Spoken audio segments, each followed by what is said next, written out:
दूर किसी जंगल में एक बड़े से पेड़ पर दो चिड़ियाएं रहती थीं। एक चिड़िया का नाम रानो चिड़िया था और दूसरी चिड़िया का नाम पारो चिड़िया था। रानो चिड़िया और पारो चिड़िया पुरानी सहेलियां थीं। दोनों का एक एक बच्चा भी था। पारो मेरी सहेली, जंगल में भोजन ना भी मिले तो हमें कोई चिंता नहीं है, क्योंकि हम एक दूसरे की मदद करती हैं और हम एक दूसरे का ख्याल रखती हैं। जीवन आसान है, क्योंकि जब मैं दाना लेने जाती हूँ तो मुझे पीछे घोंसले की कोई चिंता नहीं होती। रानो, आपने सच कहा। मैं भी जब दाना लेने जाती हूँ तो मुझे भी कोई चिंता नहीं होती, क्योंकि मैं जानती हूँ आप मेरे बेटे का अच्छी तरह ख्याल रखेंगी। ठीक है पारो, मैं अपनी बेटी और आपके बेटे के लिए मीठा फल ले आऊँ। रानो चिड़िया अपने घोंसले से उड़ती है। गुड़िया बेटी, आप यहाँ आ जाएं। आप कुमकुम के साथ खेल लें और मैं घोंसलों की सफाई कर लेती हूँ। ऐसे दोनों चिड़ियाएँ एक दूसरे का ख्याल रखती थीं और दोनों में गहरी दोस्ती थी। रानो चिड़िया मीठा फल ढूंढ रही थी कि उसे रास्ते में गौरी कौवी मिल जाती है। रानो रानो, पता है जंगल में एक खूंखार चील आ गई है। सुना है वो सभी छोटे पक्षियों को खा जाती है।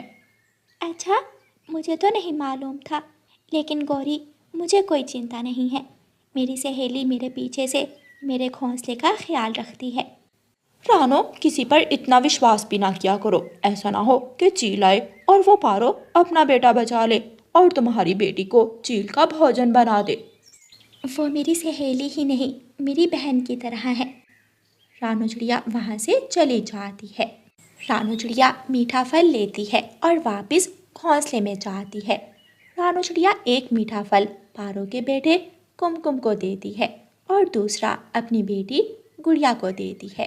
रात हो जाती है। दोनों सहेलियाँ अपने अपने बच्चों को सुला देती हैं और हर रोज़ की तरह घोंसलों में लेटकर बातें करने लगती हैं। पारो, मुझे आज गौरी कवि ने बताया है कि जंगल में एक चील आ गई है। ये तो बहुत बुरी खबर है रानो। अब हम में से किसी एक को हर समय घोंसलों की रखवाली करना होगी। हाँ, और बच्चों का ख्याल रखना होगा।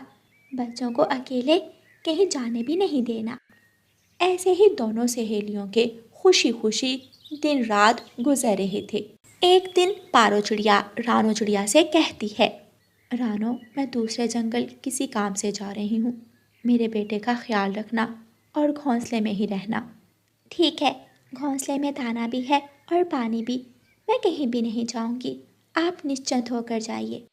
पारो चिड़िया उड़ती है और दूसरे जंगल की तरफ चली जाती है। आंटी आंटी, मुझे भूख लगी है। लो बेटा, दाना खा लो। आंटी, नहीं खाऊंगा। जो मीठा फल आपने उस दिन दिया था, मैं तो वही खाऊंगा। लेकिन बेटा कुमकुम, इस वक्त मीठा फल तो नहीं है, मैं कल ला दूंगी आपको। कुमकुम भाई, आप दाना खा लें, कल हम मम्मा के साथ मीठा फल खाने जाएंगे। मुझे भूख नहीं है। थोड़ी देर बाद एक शरारती कौवा जिसका नाम जग्गू कौवा था, झाड़ियों में छुपकर कुमकुम को इशारा करता है। कुमकुम, आ जाओ आ जाओ। कुमकुम की नज़र जब जग्गू कौवे की तरफ जाती है तो जग्गू कौवा कुमकुम को एक मीठा फल दिखाता है। आंटी, मुझे सुसु आई है। तो बेटा वहाँ पेड़ की डाल पर बैठकर कर लो। नहीं आंटी, मुझे शर्म आती है। मैं तो हमेशा सुसु करने शौचालय जाता हूँ। अच्छा ठीक है, मैं साथ जाती हूँ। नहीं नहीं आंटी, अगर चील आ गई तो चील गुड़िया को खा जाएगी। मैं अभी आता। कुमकुम रानो चिड़िया से झूठ बोलकर घोंसले से निकलता है और सीधा जग्गू कौवे के पास जाता है। वो मीठा फल कहाँ है? वो तो मैंने खा लिया। अगर मीठा फल खाना है तो मेरे साथ चलो, हम जी भरकर मीठे फल खाएंगे। कुमकुम जग्गू कौवे के साथ चला जाता है। रानो चिड़िया काफ़ी देर तक कुमकुम का इंतज़ार करती है। गुड़िया बेटी, अभी तक कुमकुम तो आया नहीं है, मैं जाकर देखती हूँ। आप घोंसले में छुपकर बैठ जाओ। ठीक है मम्मा, मैं पत्तों में छुप जाती हूँ। गुड़िया घोंसले के पत्तों में छुप जाती है और मम्मा चिड़िया कुमकुम के पीछे जाती है। शौचालय का दरवाज़ा बंद था। अभी तक शौचालय में ही है, मैं यहाँ इंतज़ार कर लेती हूँ। चिड़िया वहाँ बैठ जाती है। काफ़ी देर बाद तोता शौचालय से बाहर निकलता है। मर गया, मर गया। एक अमरूद क्या खा लिया, कल से मेरे पेट में गुड़गुड़ हो रही है। शौचालय में आप थे, मैं समझी कुमकुम है। कहाँ, कुमकुम कैसे जाएगा, मैं तो आता हूँ और फिर चला जाता हूँ। ऐसे कहते हुए तोता फिर से शौचालय में भाग जाता है। तो फिर कुमकुम कहाँ चला गया? रानू चिड़िया परेशान हो जाती है और कुमकुम को इधर उधर देखने लगती है। शरारती जग्गू कौवा कुमकुम को दूर वाले जंगल ले जाता है। तुम यहाँ बैठकर ध्यान रखो और मैं बुलबुल आंटी के बाग से मीठे मीठे अमरूद तोड़ कर लाता हूँ, मुझे भी ज़रूर देना, लेकिन तुम ध्यान रखोगे। जग्गू बुलबुल के बाग में जाता है और वहाँ से जी भरकर अमरूद खाता है। कुमकुम दूर से ही बुलबुल को देख लेता है। जग्गू, जग्गू, बुलबुल आंटी आ गई है। बुलबुल का सुनकर जग्गू दूसरी तरफ भाग जाता है और एक तरफ कुमकुम भाग जाता है। जग्गू कौवे को तो रास्तों का अच्छी तरह मालूम था, इसलिए वो तो शॉर्टकट रास्ते से अपने घर पहुंच जाता है। लेकिन कुमकुम बेचारा रास्ता भूलकर बांसों वाले जंगल चला जाता है। वो एक बांस में छुपकर बैठ जाता है। मम्मा, मम्मा, मुझे डर लग रहा है। मैं क्यों जग्गू कौवे के साथ आया? मैंने गलती की, बहुत बड़ी गलती की। मैंने जग्गू के साथ आकर बहुत बड़ी गलती की। रानू चिड़िया थक हार कर वापिस घोंसलों की तरफ उड़ती है। मम्मा, मम्मा, मैं बुलबुल के बाग में गया था दूसरे जंगल अमरूद खाने। मम्मा, मैं कुमकुम को भी साथ ले गया था। मम्मा, मम्मा, पता है बुलबुल आंटी आई तो मैं घर भाग आया, लेकिन कुमकुम दूसरी तरफ उड़ गया था। जग्गू, उसे तो जंगल के रास्तों का भी नहीं मालूम, उसे तो पक्का चील खा जाएगी। जग्गू बेटा, अब अगर कोई भी पूछे तो उसे मत बताना कि कुमकुम तुम्हारे साथ गया था। ठीक है मम्मा, नहीं बताऊंगा। जब रानू चिड़िया घोंसले में वापस पहुंचती है तो उसकी सहेली पारो आ गई थी। रानू, कुमकुम कहाँ है? क्या क्या कुमकुम आया नहीं अभी तक? मैं तो समझी थी कि शायद कुमकुम वापस पहुंच गया होगा। क्या मतलब रानू, मेरा बेटा कहाँ है? वो शौचालय जाने की जिद कर रहा था, मैंने भेज दिया, लेकिन ना जाने वो कहाँ चला गया। क्या कहा आपने मेरे कुमकुम को? अकेले ही शौचालय भेज दिया? मैं जाना चाहती थी उसके साथ, लेकिन कुमकुम बात बात पर तो जिद करता है। ये कैसी बातें कर रही हो तुम? मेरा बेटा अभी छोटा है और छोटे बच्चे जिद करें तो उसे अकेला थोड़ी भेज देते हैं। रात हो जाती है, लेकिन कुमकुम अभी तक लौट कर नहीं आया था। हमें दूसरे जंगल कुमकुम की खोज में जाना चाहिए। इस जंगल का तो मैं कोना कोना देख आई हूँ। ये सिला दिया आपने मेरी दोस्ती का। मैंने हमेशा आपकी बेटी का ख्याल रखा, उसे अपने कुमकुम की तरह ही देखा, लेकिन आज मेरा कुमकुम खो गया। रानो, मैं कभी माफ नहीं करूंगी आपको, मैं कभी माफ नहीं करूंगी। पारो मेरी सहेली, मेरा कोई दोष नहीं है, सच कह रही हूँ मैं, मेरा विश्वास करें।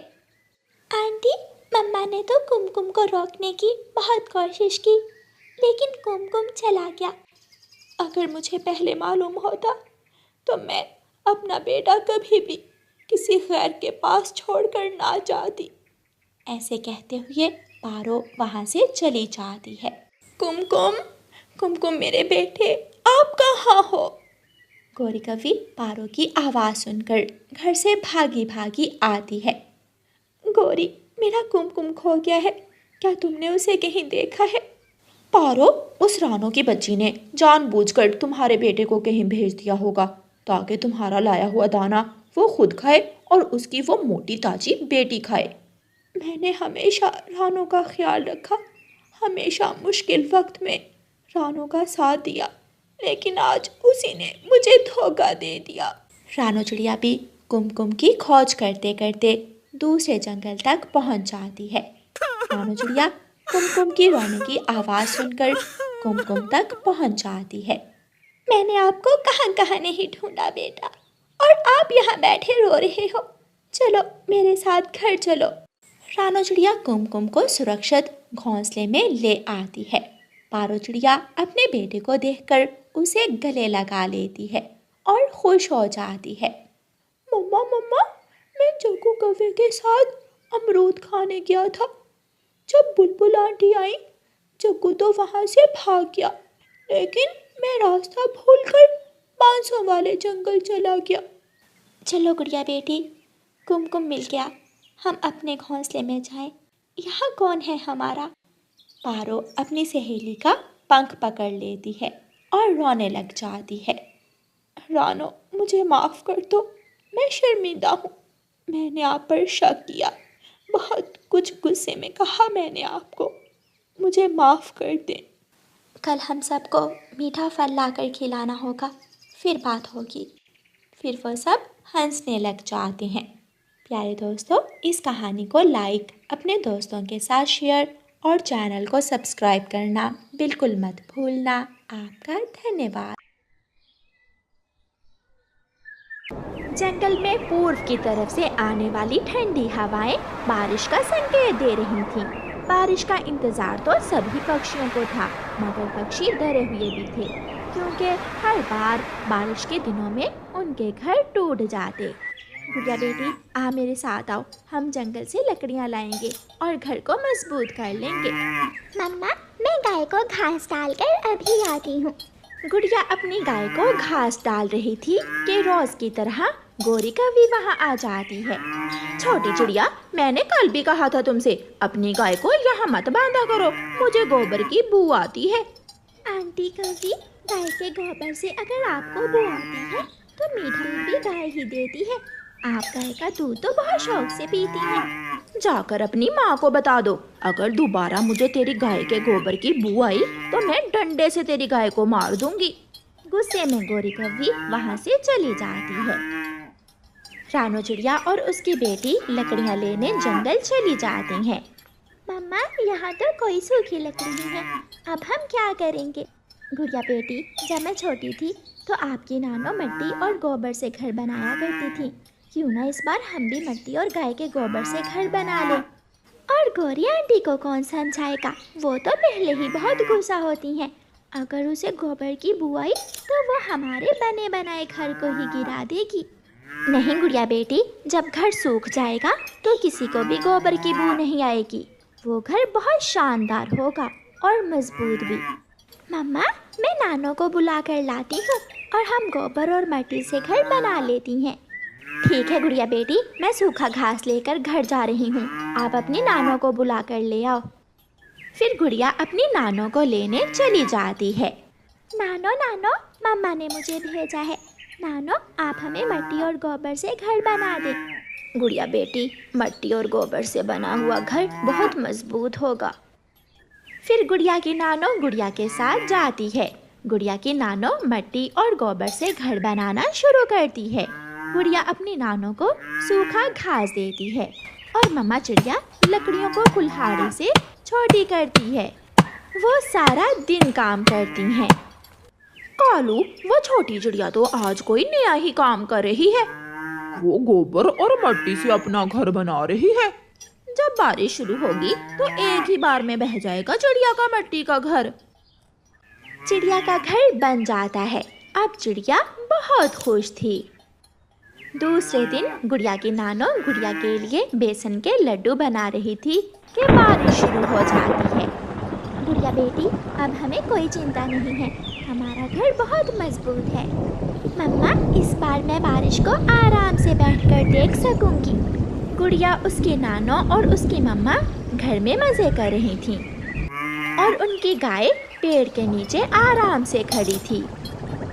तेज बारिश की वजह से गौरी के घर की छत से पानी टपकने लगता है। कालू, ये छाता लो और घर की छत पर बैठ जाओ और बारिश के पानी को घर में आने से रोको। गौरी, ये बहुत मुश्किल है, मुझसे नहीं हो पाएगा। ये तो अब करना ही होगा, वरना सारा घर पानी से भर जाएगा। फिर कालू कौवा छाता लेता है और घर की छत पर बैठकर बारिश के पानी को रोकने लगता है। थोड़ी देर बाद कालू कौवा थक जाता है। गौरी, मैं बहुत थक गया हूँ। छत का सुराख बहुत बड़ा है, किसी वक्त भी घर गिर सकता है। हमें कहीं और जाना होगा। कालू, वो चिड़िया तो अब कभी भी हमें अपने मिट्टी और गोबर के घर में नहीं आने देगी। अब हम कहाँ जाएं? हम कबूतर के पास चले जाते हैं। कबूतर का घर अभी तक टिका हुआ है। प्यारे दोस्तों, रानो चिड़िया की ऐसी कहानियाँ सुनने के लिए YouTube सर्च बार में रानो चिड़िया की कहानी लिखें या फिर ये बटन दबाकर बोलकर कहें रानो चिड़िया की कहानी। फिर गौरी और कालू कौवा कबूतर के घर चले जाते हैं, जहाँ कौवी और कौवा बारिश में इधर उधर भीग रहे थे। वही चिड़िया अपने सुंदर से मिट्टी और गोबर के घर में आराम से बैठी हुई थी। कौवी और कौवे, मेरा घर है तो बहुत कमजोर, मगर मैं तुम्हें मना नहीं करूँगा। अंदर आ जाओ। कबूतर दोनों को अपने घर में ले जाता है। कबूतर, ये घर तो पहले ही हवा से हिल रहा है। ऐसा ना हो कि हम सब घर के नीचे ही दबकर मर जाएं। आराम से एक जगह बैठ जाओ, ज्यादा इधर उधर मत जाओ। कबूतर भैया, भूख बहुत लगी हुई है, कुछ खाने को मिलेगा क्या? मेरे पास ये एक दाना ही है, ये तुम खा लो। कबूतर वो दाना गौरी के सामने रखता है तो कालू कौवा उठाकर खा लेता है। मैं भी बहुत भूखा था। गंदी नीयत वाले, तुमने मेरा दाना खाया, मैं छोड़ूंगी नहीं तुझे। गौरी कौवी कालू के पीछे भागती है। रुक जाओ गौरी, घर बहुत कमजोर है, ये टूट जाएगा। मगर कौवा और कौवी तो आपस में लड़ाई शुरू कर देते हैं। एक धड़म की आवाज आती है और कबूतर का घर पेड़ से नीचे गिर जाता है। लो, टूट गया। ये तुम्हारी वजह से हुआ है। ये तुम्हारी वजह से हुआ है। ये मेरी वजह से हुआ है। ना मैं तुम दोनों को अपने घर में आने देता और ना मेरा घर टूटता। उड़ता हुआ तोता वहाँ आ जाता है। घने जंगल में एक पेड़ है जिसमें बड़ी खोखर है। मैं तो वहाँ जा रहा हूँ, तुम भी सब मेरे साथ आ जाओ। कालू, ऐसी बारिश में मरने से अच्छा है हम सब वहाँ ही चले जाएं। मुझे बारिश में भीगता हुआ छोड़कर तुम सब अकेले कैसे जा सकते हो? मैं भी जाऊंगा। फिर वो सब तोते के साथ घने जंगल की तरफ चले जाते हैं। बारिश थी कि रुकने का नाम ही नहीं ले रही थी। वो सब घने जंगल में पहुंच जाते हैं, मगर पेड़ की खोखर में तो पहले से ही माही चील बैठी हुई थी। पक्षियों, क्या यहाँ आश्रय लेने आए हो? मिलेगा, तुम्हें आश्रय जरूर मिलेगा, मगर पहले तुम में से एक को मेरा भोजन बनना होगा। चील दी, ऐसे मत करें, हमें भी इस पेड़ की खोखर में बैठ लेने दें। ठीक है, जल्दी से बताओ तुम में से कौन मेरा भोजन बनेगा, फिर ही मैं तुम्हें यहाँ बैठने दूंगी। आप गौरी को खा लो और मैं दूसरी शादी करवा लूंगा। कैसा है मेरा आइडिया गौरी? बुड्ढे, इस उम्र में कौन करेगा तुमसे शादी? वो सब थोड़ी देर वहाँ एक पेड़ के नीचे बैठते हैं। अगर चिड़िया से हमने लड़ाई ना की होती तो आज हम सब चिड़िया के घर में आश्रय ले सकते थे। पूरे जंगल में पक्षियों के घर टूट गए, मगर उस चिड़िया का घर अभी तक टिका हुआ है। अपना लाल छाता लिए चिड़िया भी वहाँ आ जाती है। मैंने मेहनत से मिट्टी और गोबर का घर बनाया था, गौरी उसी गोबर से जिसे तुम्हें बू आती थी। आप सब मेरे साथ आ जाओ, मैं आपको लेने आई हूँ। ये सुनकर सब पक्षी खुश हो जाते हैं और चिड़िया के साथ उसके घर चले जाते हैं।